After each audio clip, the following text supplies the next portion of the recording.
What's going on? Can you hear me okay? Yeah, can you hear me? Yeah, you're nice and loud. Fuck yeah. Yeah. All right, cool, dude. Man, we finally did it. Fucking finally. Yeah, finally. Fucking finally. What shirt you wearing today? No savior. No savior? Cool. No savior. I don't know that y'all can. There we go. Oh, yeah, Yeah. I can see it now. Yeah, Nice. no savior. Nice. Very well, welcome, dude. Welcome Thank to you, Echo. dude. Yeah, welcome to Echoes of Ellum. It's my podcast. I've done like 6 episodes now, and it's all centered around like, kind of a specific time period in Ellum. I'd say from like maybe 95 to 2005-ish, maybe Right. 2010, you know. Kind of that time frame is what I've focused on so far, but it could really be about anything from 95 to present, really. So, but yeah, dude, welcome. I'm glad you're here. We, I'm glad to be here, I dude. usually, yeah, I like to start out usually by just going right in and ask somebody something from the beginning, like, like what was the first record you ever remember, purchasing with your own money? Like the first record you ever bought, on your own. Record or CD record? Anything, tape, record, any. Element 80's Mercury LP. Back in 2002. Really? Yes. Wow. Element 80. Wow, that's an Element interesting. 80. Okay. Sweet. Yeah, I played several shows with them years ago. Great band. Yeah, they were fun to play with. What was that record though again? Sorry, the title of the album. Mercury. It was the Mercury LP. It was their self-released LP, which became more or less a self-titled LP that you're supposed to put out, but like re-recorded and shit. Uh, I remember my first. It wasn't my first record, but I remember my first like local band album I ever got was Ugly Mustard on tape. On Yeah, tape, goddamn. on cassette tape. Yeah, kind of showing my age there. um, Yeah, that, and I also like to ask everybody about maybe one of their first experiences or the first show you ever saw in Ellum. Like what was the club, what was the band? If you remember, like your very first trip down there. It was it was Curtain Club, loud and local with Chaz from the Eagle. I think did he work for the Eagle? Yeah, You yeah. know Chaz. Either way, it's Chaz Night. It was his loud and local show. I think I went there to see Powder Burn from Austin because I was friends with him at that point in time. Powder Burn. I haven't heard that name in a long time. Wow. Yeah, that name. Cool. Yeah, Chaz was on the podcast actually. He was the episode right before you. Fuck yeah. I had Chaz on here, and we went over all the local show stuff and the local show CD and all the antics and everything. He's still hilarious to this day. He's great. Yeah. That's a pretty cool first show though. Yeah. Who all was there again? What all bands were playing? Powder Burn and some other fuckers. I couldn't fucking tell you. Like Oh, you didn't remember like the openers and stuff. Yeah. that was 22 years ago. Yeah. I couldn't tell you like all the different bands that opened for us at all the different shows or people we opened for. Like I remember some, but Right. there's patches in there where it's gone. I don't think it's ever coming back. Yeah, good luck on that. I was curious with you because as far as I know, you're the first person to come on. Well, I guess Chaz was on, but Chaz is still a musician. Are you a musician? Do you play anything? Do you sing, play guitar, or anything like that? I sing horribly in the car, but otherwise, I'm not a musician. There's no musicianship within my body at that point in time. Okay. Well, I was asking because I was curious, like when you kind of set on your path with what you wanted to do involving music, I didn't know if like at first you maybe wanted to be in a band or if you were always kind of wanting to be like on the other side of things, like the promotion side of things and helping bands get shows, and is that something that you really wanted to do right out the gate? I bullshitted like try out for like a band that I was friends with, and it got nowhere because I don't know the fuck I'm doing. But he's like, yeah, I'll be in a fucking band. Fuck yeah, I can sing. Oh wait, no, the fuck I can't. Well, shit. Well, hey, look at that. I can do this shit, right? How did you kind of get your foot in the door at the very beginning? Like, was there a guy, maybe an older guy that you kind of looked up to that kind of did the same shit that you did, the promotion stuff that maybe kind of showed you how, you know what I mean? Because there is a lot to it that people probably don't realize, you know what I mean? Like, so, I mean, like, how did you, were you like self-taught? Did you just kind of figure it all out on your own or what? Both. It was Robert Miguel from the Eagle, who at that point in time was doing Scream for Me Dallas promotions. He was no longer with the Eagle, but he still had all that background from the Eagle, so he knew what the fuck he was doing, at least in theory. And he Right. gave me, my first shot at it, helped me out. I helped him out with, trying to find bands and everything. And then from there, I think I did like 6 months under his wing, and then started doing my own shit in the winter of 2006. Okay. All right. I had to think, wow. Like December is 17 years, so this December will be 18 years, and that would be 2006. Yeah. Was it always called Torch whenever you started it way back then? Or did it have a Yeah, different? it was always Torch, because he called me Torch one day at Curtain Club, and that stuck with me. And like the first few shows are just Torch Presents, and then I expand on it to make it Torch Entertainment. So it's been Torch Entertainment since basically day one, without it being day one. Right. Okay. Cool. Hell yeah. Robert Miguel. I remember Robert. I think I was with Chaz more. I don't think I did as many like local show kind of deals with Robert, but I definitely remember him though. I used to listen to his shows all the time. He was a great Well, they DJ. were good shows. Yeah.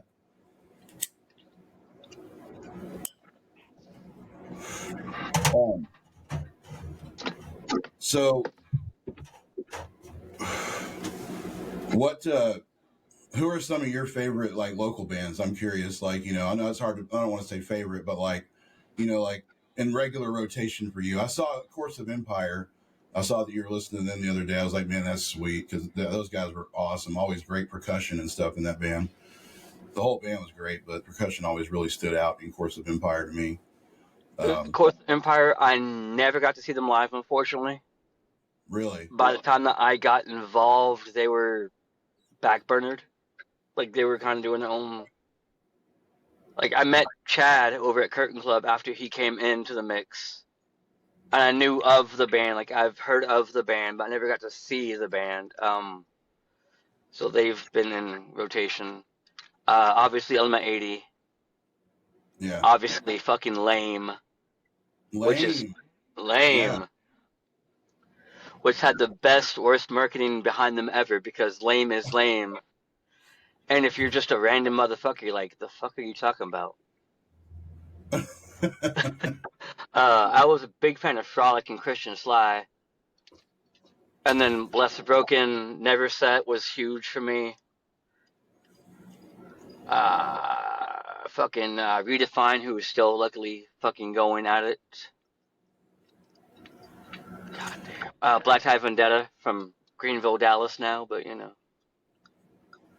uh, South of them, Paco. There's so many fucking bands I could name. I could be here all day doing that. oh, a lot of good ones. Yeah. Redefine, their drummer, Jason. Uh, I've known Jason for many, many years, like decades, and we've always been working on a prog project called Air to Madness that we've never really got off the ground yet, but I'm Right. hoping that we're able to make some progress on that. Yeah, Jason, he's great, man. He's not only a great drummer for them, for Redefine, but he can like change roles and jump up to frontman and guitar like nothing, and do it just as great as drums, which blows me away. I can't play and sing, I don't go anywhere near the mic. Yeah. Yeah, there's musicians I know who can do both, but can't do both good. Right. Yeah. It's tough. Especially if you got really tough riffage going, really fast and everything, and then you got to concentrate on the vocal part too. Yeah. There was another band you mentioned just a few before Redefine. Which one was it? It'll Never come Set, back. No, not Never Set. Um, Bless it'll the come back. Broken, Nope, not Rest of the Broken. Shit, which Frolic, one? Yes, I'm sorry. That's it. Frolic. I was just going to Frolic. say that was actually my first ever Ellum show.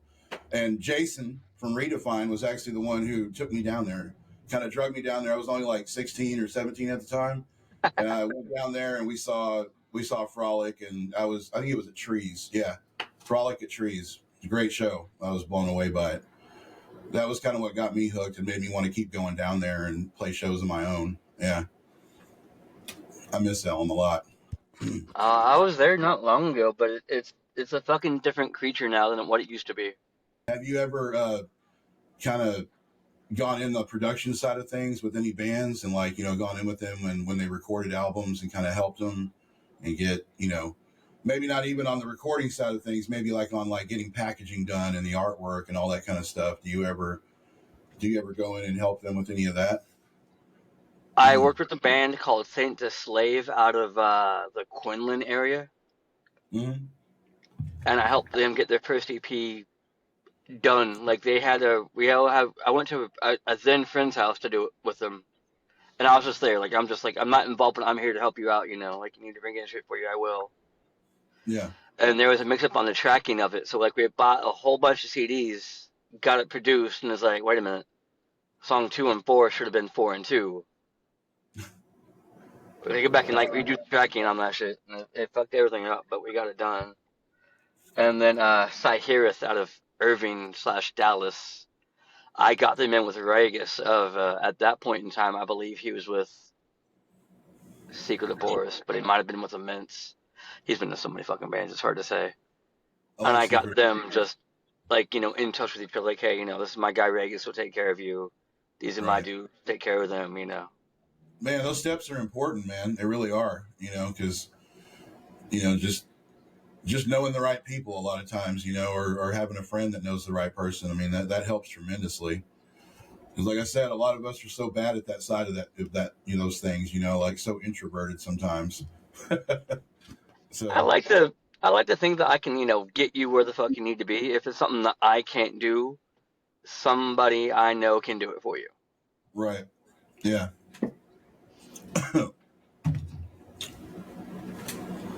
I got my guitars back there behind me.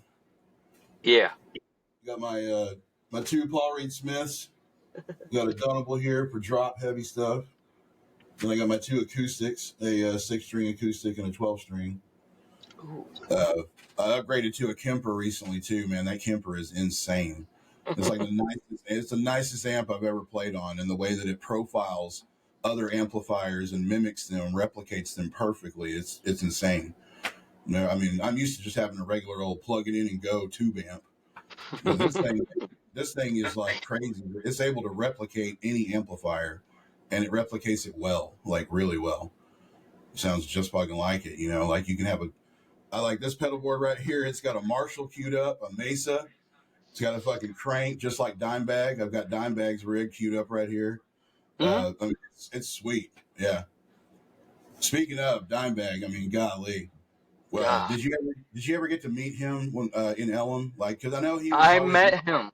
Yeah, it was 2003 at Trees. It was Typo Native and Lacuna Coil on tour. Oh, I love met type. him and Vinny, and then CJ from Giant Pole was also out at the same fucking time. And this was post Pantera, transitioning into what became Damage Plan. Mm, Like at that point, it was not called Damage Plan. It was called something the fuck else. right. And it was Or just like, a quick little fucking, hey, how the fuck are you? Good to see you. Let me get a fucking picture kind of a situation. yeah. But him and Vinny were both fucking chill about everything. And then CJ was fucking chill about everything too. So like I've, known CJ for years, but Right. like if I see him, I'm like, oh hey, what's up, dude? Whatever. Man, But those early Drowning Pool shows, there were certain ones with Dave I got to see. It was before they really hit and really mhm. blew up. There was a record they did right before like Center, and I think it had like a bunch of pills being dangled down from the ceiling, and there were like hands reaching up for him, something like that, and it said Drowning Pool. I don't remember what it was called, but I think they were playing that live at the Curtain Club, that record. And I just remember Dave coming out. Do you remember when he used to have that big snow shovel? And then he would No, I never got to see them live with Dave, unfortunately. really, oh Yeah. man, he would come out with this big giant snow shovel, and they would play this riff that was kind of like dun, dun, dun, dun, dun, dun, dun, dun, dun, dun, you know, it had this kind of propulsion to it. He would come walking out with that big snow shovel, and everybody knew, you know, and he'd come and he would dun, dun, dun, bang, ding, you know, he would like just like ring it into something on the stage, and it would, the way it would kind of echo, there was some kind of echo when it would happen. James, the sound guy, would make something cool Uh, happen when it would hit. And man, it was just so badass. It was the simplest thing, but I always loved his stage presence. Like that dude, moreover than anybody else that I've seen at that time, that guy. I mean, I know why he was called Stage. I mean, I get it. You know, that's what he I was was. And supposed to I was supposed to see him at Ozfest before he fucking died. Like I got tickets for Ozfest, and then uh, like he died right before Dallas. So I was like, oh, you son of a bitch! Like he was like the reason I was going. I wanted to see fucking Giant Pool, you know. And then unfortunately he had to pass away, and I was like, well, shit. And then we got Methods of Mayhem with Tommy Lee, and I'm like, I just don't want to fucking see this. right. Especially after something like that. Yeah, it's just. I'm sure you were just distraught, first of all, just from Dave being gone, you know, let alone the show. But, you know, it's like, how can you enjoy a show after something like that Oh happens? no, the show was great. I just didn't want to see fucking Tommy Lee.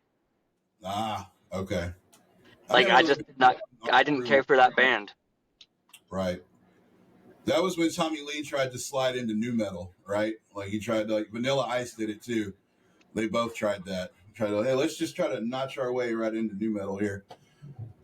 That's a lot of what the fuck it was. Like we know you can drum, but you can't really sing and play guitar. Like you probably shouldn't do that.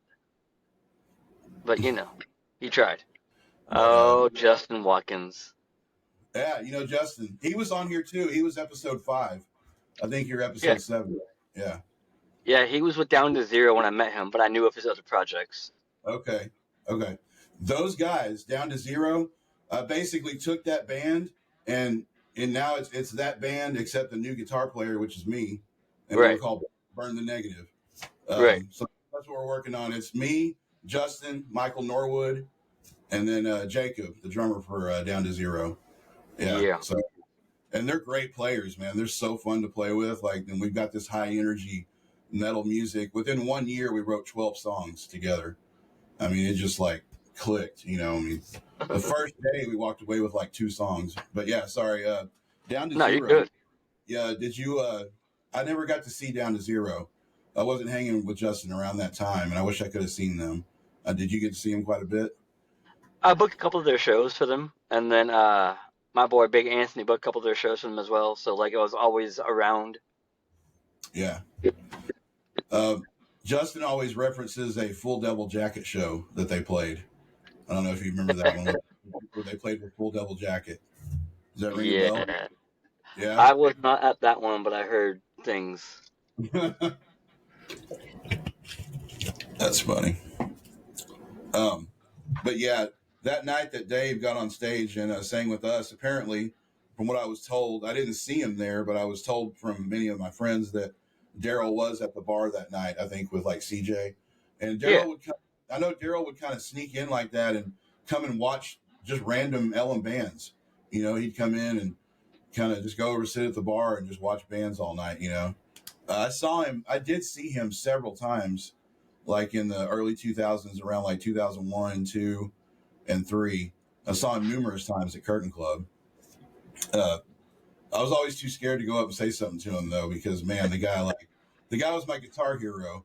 I didn't know right. what, you know, I didn't want to be that guy and walk up and be like, dude, you know, because I know he's heard it like 10 million times already, you know. So I just No, but he was honestly like very fucking humble with everything. Like he knows who the fuck he was and what right, he's about. But it's like if you just say like, "Hey man, it's good to see you," whatever. right, He was right. about it. He didn't care. Uh, Like I met Incubus. I got to meet Incubus when they were on the Make Yourself tour, and Nice. so fucking nervous. Mike and Brandon, they were like really cool and talked to me for a minute. I remember the bass player, Dirk. He was too busy signing titties and stuff. Like he didn't want to talk to me. Like, yeah. The way I had this great hookup back then, and it was in Deep Ellum. We had a buddy who ran security at Deep Ellum Live. A lot of those No. great Deep Ellum Live shows in the late '90s and early 2000s. We worked at Blockbuster Video, so we had this like coupon for free videos. So we would trade free videos to him, and then when we would go to the show, we still had to pay for the ticket. But when we got in, show was over. They're kicking everybody out. He would come up and like put his arm in front of us and be like, "No, they're staying." And they would kick Right. everybody out, and close the door, and then there we were hanging with Incubus, and they would come out and get a drink at the bar and stuff. You're just supposed to walk up and say hi to them, and kind of like a meet and greet kind of thing. But I was awkward as hell, though. I didn't know what to say. I was only like 19. I mean, it was ridiculous. But Deep Ellum Live, I would say, I love Curtain Club and I love Trees, but Deep Ellum Live was probably my other favorite like venue. It was a little bit bigger, and I saw a lot of rad shows there. A lot. Do you remember Deep Ellum Live? I was when I came into the scene, it didn't exist. Like I think it was closing as I was getting involved. Okay. But I have a DVD, a Superjoint Ritual at Deep Ellum Live. Yes. And then now it's called The Studio at the Factory versus Canton Hall, and I think it's the fucking dumbest thing, but fuck you gonna do? Dude. Fucking Superjoint Ritual, man. That home video they put out, it felt so like perfect. It felt like an extension of all the Pantera home videos. You know, it was perfect in my view. Like I thought it was great. What's your opinion on the Pantera reunion thing? I think it's great. I love that they're doing it. I've heard so many people talk negative about it, but it's like obviously um the fucking show must go on. And it's not Joe from the fucking street, it's Zach Wild who has a fucking history and Yeah. fucking Charlie Bennett who has a fucking history. Like they play with so many shows with Anthrax and Ozzy and Black Label that it's like And if you're gonna Daryl played on Anthrax records. Yeah. yeah. And so I'm like, if you're gonna do a reunion, I don't know that you'd call it a reunion per se, but it is what the fuck it is. At least you Right. brought in the fucking big guns for it. Yeah. Like you brought in two of the baddest people that could play your shit. So it's like, if you're gonna fucking do it with guys that will play your shit right. And that's The, kind of, I haven't seen it because it's expensive to go fucking see Pantera, but yeah, I didn't get to if I go can to get in somewhere, I will. dude. The tickets are insane. I looked up tickets to go to the Metallica Pantera show. I And heard. once I saw what they were, I was like, never mind. Just Happens. yeah. I've That was got, something I was looking at. Like, I looked at it like, okay, how much is let me dude. go grab a fucking bank real quick and then look into that because otherwise. I saw Pantera in 1995 at the Fair Park Coliseum on the Far Beyond Driven tour for $14 plus a service charge, Ticketmaster. God damn. General admission on the floor, just wherever you wanted to go. Yeah. And that show, I was only 15. I had to be like, I had to have one of my dad's friends went with me because he was like, I don't want to listen to that shit. Buddy was more into like Ted Nugent and shit. That was like the heaviest thing he was used to. And dude, like Far Beyond Driven was their heaviest record, I think, by far. Like, and that was when they were just at their peak. And dude, they came out and destroyed Fair Park Coliseum. I mean, just leveled that place.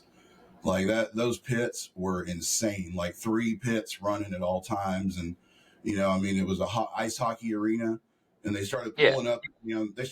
All the boards and Oh, sliding and God. moshing fucking the ice, and it was nuts. Yeah, but Oh, fucking God. yeah, I mean that's a very vivid memory for me. I saw at the same place. I also saw. It was that night actually. Typo Negative opened the show. Oh, When I fuck yeah. got when I got there, I'll never forget it. They were right in the middle of Too Late for Apologies. So like right when I walked into Fair Park Coliseum, it was Too Late for Apologies. That one song off of Bloody Kisses. Yeah, they were just Blood kicking into killer. that. I wish I could have seen them more because man, I love Typo. Typo's always been one of my favorites. I I saw mean, them once, and I was like, okay, cool, let's do this again. And then Peter died. yeah, Peter and Daryl being gone. Oh man, it hurts. It does. It does. Yeah, both of those really affected me. No doubt about it. So what are your I guess what are your future plans right now? You got anything you want to talk about? Anything in the works that you might want to, you know, let anybody know about, or any shows you want to talk about coming up? So Anything many shows. So anything many shows. right? Yeah. Obviously, I have February 18th at Growl Records in Arlington with Isle Belial, your project. Yes. Uh, it's a Sunday early fucking show because Growl has to close early. I don't ask fucking questions. Sure. What is it? That's Earworm, Isle Yeah. Belial. Where's my fucking flyer? Did I send you the fucking flyer? I don't know if I did or not. I sent somebody the fucking flyer either way. Hold Flower, on. corpse flower, Yeah. descent. Venom. Goddamn. There's a few that Verminosis. yeah. That was gonna say there's a few Verminosis. that are kind of hard to read. Yeah. That's how it is, though. The harder the read, the better they are. No, I like the look of that. I actually wanted. I'd like to create some Isle of Belial shirts that are kind of in that style or vein with some crazy colors. I need to get help getting started on merch. That's one We thing I'm can kind work of with that. lacking on right now. I have Cool. a guy for that, so Sweet. Sweet. I picked up January 26th at Haltom because Chaz had it open. Just a heavy mixed bill. And then I picked up Sunday, February 11th for Torchfest Mm. Winter Edition because I took the concept of Torchfest was supposed to be a show or a weekend around August for my birthday. And I did one on the 4th. I did a show on the 4th with Transient out of Louisiana, out of like the Shreveport area. I think they're from Louisiana somewhere, whatever. And I was like, okay, cool. Let me book something else, for Torchfest. And the timing was so fucking just not there. I was like, okay, yeah, it is what the fuck it is, right? Whatever. Yeah. So I grabbed November 18th from Chaz, and I was working on it and talking to him. I was like, oh, hey, I had the side stage open too. I was like, oh, no shit, you're the side stage open? You know what? Fuck it, let's do it. Let's take the fucking side stage while we're at it. I'm gonna make it Torchfest and make it the fall edition because it's November. It's pre-Thanksgiving, so it's still technically fall. Okay. And I All was right. like, you know what? Why don't we do this like seasonal? So like 4 big shows a year. Winter, spring, summer, fall, Yeah, that's great. That's a great and idea. bring in somebody, regional or like local but big. So like I have plans of bringing in some big names this year who I can't discuss for reasons because I don't have dates for them yet and shit. But it's like I want to make it like a big local but small.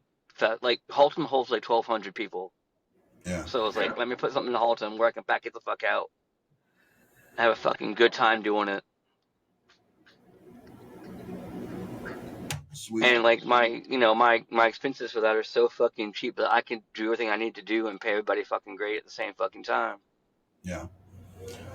Um, Torchfest. So the one you're referring to, that's far down the road. Then that's not until later in the year. Towards. February 11th. Oh. Oh. Okay. Yeah, it's the first one of the year. And then I'm gonna put something April, May probably. All right. I Hey, gotta get a date. I'd like to play one of them. I One. got you one of them, I promise. Okay. Cool. Love to. I like those because I get introduced to a lot of different bands. And it's cool Oh, to hear a lot of different bands. That's how I found Dreadland. I still want to play with them yeah, again, man. Dreadland is sick, dude. Man, they threw down that night. That was a there's fun show. something. Yeah, I've known Charles for a hot minute, so like I've helped him move and shit. So we've always been good. nice. How long we been running? 34 minutes. Yeah, Yeah, we got time. yeah, we good. And I think where we can go next. I got one. Mm-hmm. I was at fucking Echo Lounge in October for the Acacia Strain show for Frozen Soul. Yeah. It was Frozen Soul's little festival that they were doing. And I ran into Smitty from Razor Blade Dolls. A guy who I've known and affected for fucking years because of who the fuck he is and what the fuck he did in the scene. We had a nice 5, 7, 10 minute, I don't fucking know, conversation about did you do the work? And that's a very broad question, but did you do the work? Are you in a band? Yes, obviously we know that you're in a band. Yeah. But are you playing a show at a venue somewhere in Texas, Earth? Obviously, yes. So, Yeah. so the Yeah. question is, did you do the work? And that is referring to what are you as an individual slash band doing to put out your product to get the asses in the fucking venue? Because, as a promoter, I can only do so much. I'm only one motherfucker. Last I checked. If there's more than me, please let me know so I can round them the fuck up and be like, the fuck y'all doing? But there's too many bands out there who think, oh, I booked a show, cool. I'll put up on Facebook today that I booked a show, and I'm gonna tell you again a week before the show, and I've done my job. I was like, that's not your job. You need to be, constantly fucking not harassing, not spamming, but talking about it, letting people know that you're playing a fucking show at whatever fucking venue. Because Right. people like me look at your shit. It's like, oh hey, yeah, we want to play your shit. It's like, okay, cool. You played a show, 2.5 months ago in town, and I was there by pure dumb luck, and nobody was fucking there to see you. Like, what the fuck was it, dude? Like, did you just not promote? Like, what the fuck was it? Yeah. Versus, hey man, I want to do your show. And she was like, all right, I saw you last show.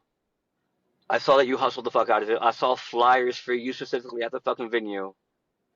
Your crowd wasn't there. It happens, but at least I know that you're putting forth the effort Yeah. versus just, oh, hey, I got a show. Yeah, you should be there. Yeah.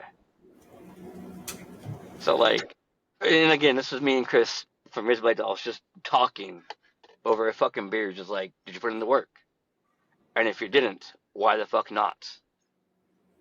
Like, I get that people like you don't live close. You have kids, you have a wife, you have a day job. But there's so many different avenues and approaches to getting your shit out there at the same fucking time. And it's like, Yeah. hey, I have a show over here. Who do I know that I can get out and about to put up flyers for me? To go to the venue or venues and pass out flyers and demos and shit like that. Who the fuck do I know? Yeah. Versus, just sitting at home. Oh, yeah, well, I got a wife and kid at home. I'm glad that you do. But you still have a job as a musician to, push your product to the masses and see what the fuck happens with it. Nakoa Arnold, aka Nakoa Basie Boy, he's been in so many fucking bands. He has a new project called The Funeral Procession. The Funeral Procession, excuse me, that's a mouthful. And we're looking at a fucking June release for them. And he's like, let's do some shit. I'm like, we're going to do some shit. So, it's very much, I have friends that I've known for years who are like, hey, look, I know that you're putting in the work, you're doing the hustle, you're on the grind. I have a project. It's release ready. Like, he gave me, we did lunch the other day, talk about a business adventure that he's invested in. And he played like 3 songs off of their album. And I'm like, brah, let's do this shit. Like, let's make this shit happen. So, it's always good to hear, like, oh, hey, you know me from Samsara. This is my new project, but it's Samsara with a different name. Yeah. Let's, Yeah. make shit happen. Burn the Native is, like you said, down to zero, but switched out you with somebody else, or somebody else with you, rather. Yep. And it's the same basic guys, but different at the same time. So it's like, let's do this shit. I'm all for musicians, for bands ending, unfortunately, to reignite that spark and be like, hey, man, you want to do this shit with me?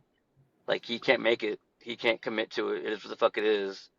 There's no bad blood, but you want to do this shit, make it something else? That's basically the conversation Justin and I had.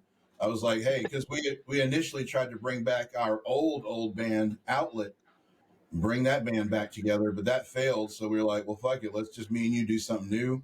And that's when he Mm-hmm. goes, he goes, I know two guys. And he was I know. talking about Mike and Joseph from Down to Zero. I got a few guys. Yeah. Like I know somebody. Yeah, I got you. Yeah. And man, did he ever, because they're a great rhythm section. They really Like are. I got a whole ass band behind me that needs a guitar player. What do you know? It's, Oh, and speaking of keyboard players, I miss fucking Bond from Lame because he had that double keyboard. oh, yeah. And there was Yeah. a show at Curtin where he forgot one of them. He's like, I don't have time to go back home. And he's like, the fuck do I do? I was like, just fucking play as is, dude. Like, fucking wing it. Like, it'll sound funky, but it'll add that much more to the set because it's such an oops, I fucked up situation. You know what? Some of the best riffs ever for me have come out of oops situations. Where I wasn't even trying to come up with something cool. That's usually where some of the magic pops out. I mean, I mean, that's how the fuck it is. Like, there's so many people that I know that have just, scratch files like, hey, what is this? This is me fucking up. yeah, Redefine had a song called fucking Diver Down. It was Chris and Matt just fucking around one day. yeah, Like, what is this? We were fucking noodling. Okay, cool. Like, add on to it, like, make that shit work. yeah, And I was like, this shouldn't work, but it's just noodles, but it works because it's not seriously, like, it's, they're serious musicians, but they take it seriously as, like, that's fucking around. What do you want? yeah. I like their videos, man. Redefine the videos Yeah. they do on social media and stuff are so funny, man. And they're getting I better mean, on it too. we're in a very digital centric age where if you're not putting out, like, you can put out a video saying, hey, I'm Gary with Isle Belial. I have a show at Growl February 18th. You should be there. Cool. It's to the point, but at the same fucking time, if you're doing something fucking dumb but like entertaining on purpose, you're like, the fuck am I watching? Oh, okay. Yeah, I can do that. What the fuck? Okay. Yeah, Like, what are yeah, you guys on? Like, I want to get some of that. yeah. I might appreciate the comedy angle. Yeah, I know I do because I don't see like any other bands doing that. There's Yeah, a few, but like, it takes the right people to have that like comedic angle where it's not like overly cheesy, but it's overly cheesy. yeah, yeah. That's a fine line, ain't it? Yeah, you gotta toe that line. You gotta figure out where the fuck you stand on that, and be like, okay, Redefine walks it with confidence, and they do great. Yeah, they do. I'm proud of them. fucking fall down. I believe it. That's been my go-to for them for years. They do something stupid, and I'll just comment on that. Fall Yeah. down. I believe it. And Chris will be like, what are you fucking doing? I'm like, you know, like it's a song. You know what the fuck it is. Like, play that shit for me one day. I mean, there's legit so many bands from the days that I would love to see get back together and do more shows. And there's like, we can't, but I would love to. It's like, I get you, but you should. Do you remember? Well, I'm sure you do. Loaded Moses. Oh, Alex's wife, Zoe, is a friend of mine and works for the same fucking company I work for, coincidentally. Really? I Helped me wanted to get get. my job by pure, hey, he's fucking good at what the fuck he does. So Oh, okay. Man, I play them at work a lot. Like I play all of Alex's projects, Loaded Moses and Memory of Man, Erstwhile. I play Royal Sons when I can, when the mood is right. yeah. Oh, he's in Royal Sons. Uh, Chad and Johnny are from Okay. Loaded Moses. All right. Like they started Labored and Loaded Moses. That ended. It started in Memory of Man together, and that branched off into Erstwhile and Royal Sons, which are like over the fuck here, like way the fuck musically, like so many fucking different directions. It's like Yeah.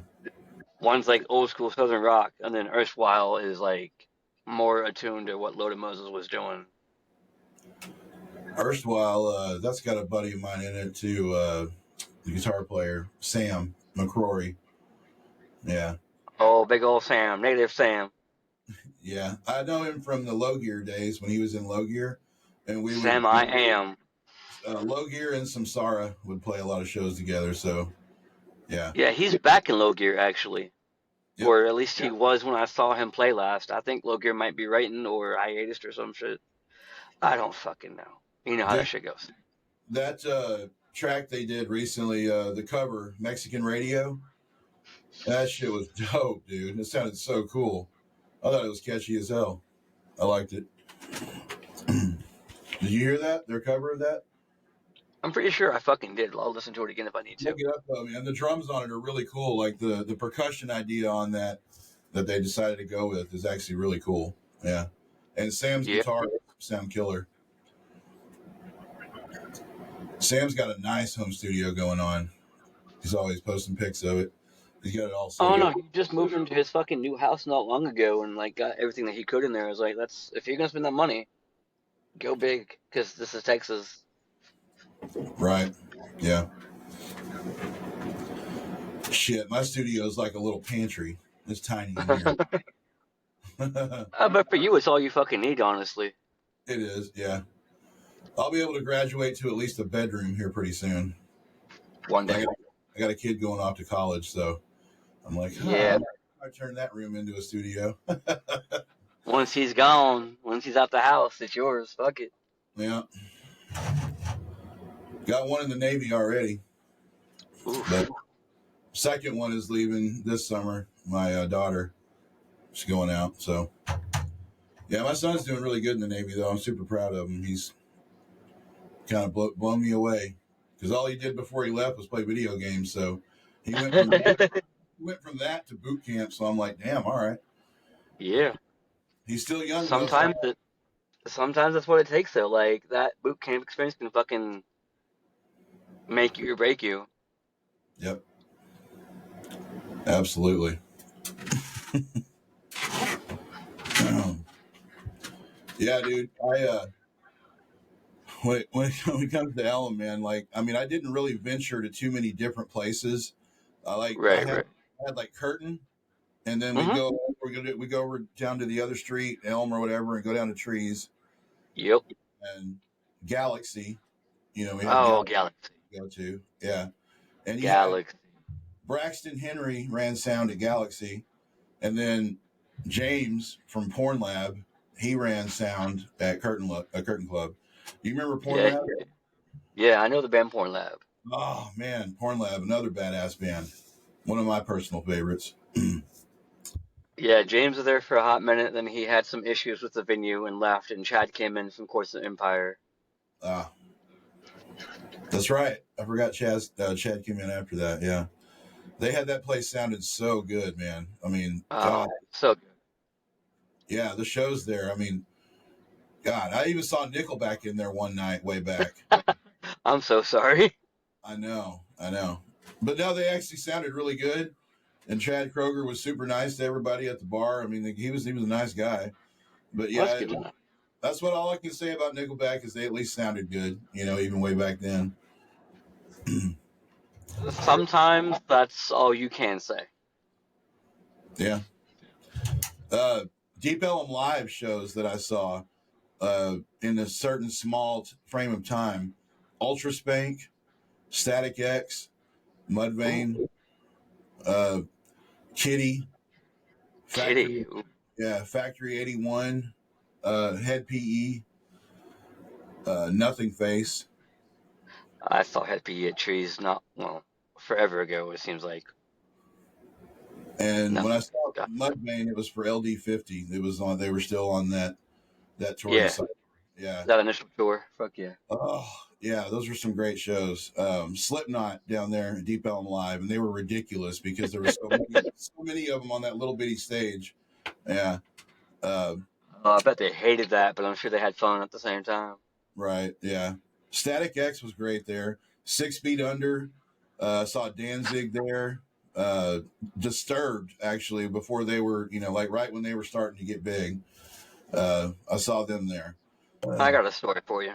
It was. It wasn't long ago. It was a band called Defiance out of Cleveland. I saw them a few times at Tomcat, so it was within the last 10 years because Tomcats existed. irrelevant. But like, I met this singer, I met the whole band. We've all been cool, whatever, you know. Yeah. Rustin Luther called me one day. He's like, "Hey man, what are you doing?" I'm like, "I ain't doing shit. What's up? You want to take a show?" I was like, "I don't fucking know. What's up?" Like, well, I got a finance on the line. Their agent needs a date. I don't have. I'm booked that day. I can't do shit that day. Do you want the fucking show? I was like, "This is a finance. Fuck it. Let's go." Okay. Got me all the information. Everything booked. It was them and Glamour the Kill from the UK. Glamour had a visa issue. Couldn't make it after all. I'm like, okay. I just saved money. No big deal. Cool. So then I'm gonna make some. They have fucking barbecue. Got some fucking barbecue from the local spot in town. Got them situated upstairs at the fucking like upstairs in the fucking balcony. And I was like, yo, where the fuck is Dennis at? The singer. He's like, oh, he's at fucking a coffee shop handling business. He's our tour manager because we don't want to pay nobody. He'll be here later. I'm like, all right, bet, cool, you know, no big deal. So a couple hours go by. I'm at the fucking bar getting a beer, and Dennis walked over. He's like, hey man, what's going on? I was like, oh hey. He's like, hey man, do you know what the fucking promoter is? And I was like, yeah, hold on, let me get him for you. Put my beer down, turned around. I'm like, hey, how's it going? He's like, oh, it's you. I was like, yeah, what's going on? And he just laughed at me. He's like, oh, hey, it's nice to meet you, like, officially tonight. And I was like, yeah. So it was nice to see him, like, having no idea about being like, oh, no shit. That's why you're here. Okay, cool. That's why you're here. Okay.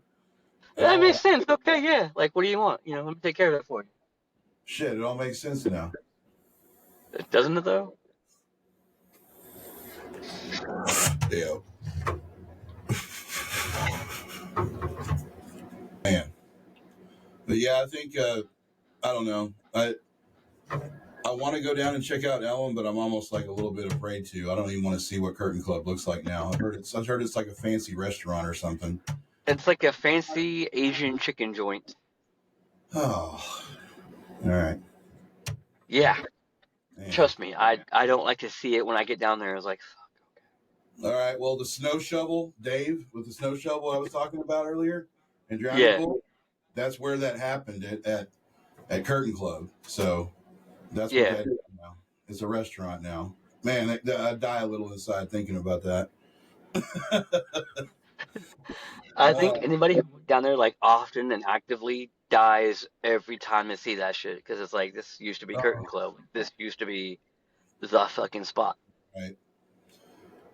I mean, I Like I understand. saw fucking Fair to Midland, technically outside Curtain Club in the off of Crowdus in the street, but it was a Curtain Club show I'm glad you during mentioned that. Texas OU weekend. I don't know how many years, 1,000 years ago. It fucking feels like, but you know. Out of nowhere, in the Samsara days, we started like opening for this crazy band called Fair to Midland, and man, I just remember like I think Andrew, the singer, and the dude like Yeah, has the thing he would do with his throat when he would sing, and then like the guitar player, I don't know, maybe Cody. I can't remember if I had the name right or not, but I remember like frizzy hair, like really like big hair, and like he always had cool vintage looking gear. And I found their record, the Carbon Copy, Silver Lining, and it was like one of their early ones. And we got to play a lot of shows with them in their early stages before they kind of went off and did Coachella the first time and all that. Uh, right, right. but I loved them. I thought they were really, really original, like really solid players too. Kind of in the same vein to me as like At the Drive-In, I would say. Oh, I love that driving. Oh, I know, dude. Whenever Another. like whenever I'm out and somebody plays this off the soundboard and shit, I was like, oh, thank you. Just like let me just sit here for 5 minutes real quick. Hold the fuck on. Yeah, that guitar work on that record is so violent and also just beautiful at the same time. It's I gotta put that incredible. on now. That's going on my fucking Spotify as soon as I get off this fucking podcast. That's for I, sure. Like goddamn. I wouldn't mind listening to One Arm Scissor and a few others right now. Exactly. Yeah. Exactly. I want to get with you on your whoever you think is best for merch, and then also flyer printing and stuff. I'd like to get with you on both of those. Yeah, We'll talk. You know how to get a hold of me. So absolutely. Yeah. Well, man, I think I guess that about wraps it up. Yeah, I'm gonna go listen to some One Arm Scissor for a little bit. before Let's bed. fucking do it. Yeah. Let's fucking do it. Yeah. I'm glad I finally got to talk to you for a little bit. And we should do like another group episode at some point because a couple of bands, Sam's band, Low Gear, wanted to do a group episode with like the singer of Low Gear, Roach. Road. Yeah. And then there was another band that had mentioned it too, Rojo, the band that he's in. Shit. What is the name of that band? Not Plastic Crankfish? Bone. Yes, Crankfish. Yeah. The guy from Crankfish was talking to me about possibly doing, because I wanted to get him on. He was one of my next ideas as a guest. So I wanted to get Rojo on here, and he mentioned the same thing, getting his singer to come on. So, Yeah. but I'd like to do some kind of a group episode, or maybe one of your bands that, you know, that I don't know about that you could maybe introduce me to, and maybe we could do a group episode or something like that. I Where got you. Still, yeah, where you can still partake in a few future ones. Yeah. Yeah, let's do that for sure. Hopefully, I'm not rambling. Sorry. I Yeah. do it all the fucking time. Don't worry. All right. Cool. Well, man, I think the flow on it was really good, man. So I really appreciate you talking to me. I enjoyed it. Always a pleasure. Always a fucking pleasure. We'll do it again.